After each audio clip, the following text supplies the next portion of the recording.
2963 में से घटाने पर एक ऐसा हथियार निकल के आए जिसे 9, 10 और 15 से भाग करने पर हर केस में 5 शेषफल बचे। वो छोटे से छोटा नंबर का है जिसको 2963 में से घटाने पर एक ऐसा नंबर निकल के आए मेरे प्यारे भाई जिसको 9, 10 और 15 से भाग करने पर 5 शेषफल बचे। बच्चों 9 से भाग करने पर 5 शेषफल बचा, यानी कि एक ऐसा नंबर निकल के आया जिसका डिजिटल सम 5 हो। भाई डिजिटल सम क्या होता है? किसी भी संख्या को 9 से भाग करने पर जो शेषफल बचता है वही डिजिटल सम होता है। 2963 में से क्या छोटे से छोटा घटाया जाए, एक ऐसा नंबर निकल के आए जो 9 से भाग करने पर 5 शेषफल दे, यानी कि उसका डिजिटल सम 5 हो। तो क्या रखेंगे एक्स की जगह? भैया डिजिटल सम क्या है मेरे दोस्तों? 9, 6, 3, 9, 2, 11। अब मेरे दोस्तों अगर मैं एक्स की जगह 41 रखता हूं, 41 का डिजिटल सम होता है 5, 11 में से 5 घटाने पर 5 नहीं आता।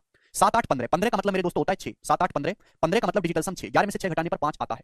ये करेक्ट हो सकता है। 82, 82 का मतलब डिजिटल सम 8, 2, 10 यानी कि 1, 11 में से 1 घटाने पर 10 आता है। नहीं 39, 39 का मतलब दोस्तों डिजिटल सम 39 मतलब डिजिटल सम 3, 11 में से 3 घटाने पर 8 आता है, डिजिटल सम 5 नहीं आता। तो एक ही सवाल का आंसर हो सकता है 78। बात समाप्त। जिस दिन आप ऐसे सोचने लगे उस दिन आपका जो है भगवान थोड़ा सा भला करेगा। यही है। चलो कोई तकलीफ भैया?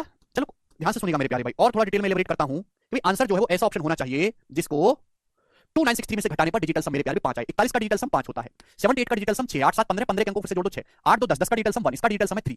तो मेरे प्यारे भाई 9, 6, 3, 9 हो गया 2, 2 में से 5 घटाएंगे डिजिटल सम आएगा -3, 2 में से 6 घटाएंगे डिजिटल सम आएगा -4। अगर कभी भी डिजिटल सम नेगेटिव आए, मैं आपको पहले भी बता चुका हूं, कभी भी डिजिटल सम नेगेटिव आए या नेगेटिव रिमाइंडर है तो पॉजिटिव बनाने के लिए उसमें 9 ऐड कर देते हैं। 9 अगर डिजिटल सम आपका किसी भी कैलकुलेशन में नेगेटिव आता है, -4 रिमाइंडर आ रहा है 9 से भाग करने पर, पॉजिटिव बनाने के लिए 9 ऐड कर देते हैं 5। यानी कि मेरे प्यारे भाई ये अकेला सेकंड ऑप्शन ऐसा है जो डिजिटल सम 5 बना रहा है, यही करेक्ट उत्तर होगा। बात समाप्त। यस और नो? समझ आ गया? अगला सवाल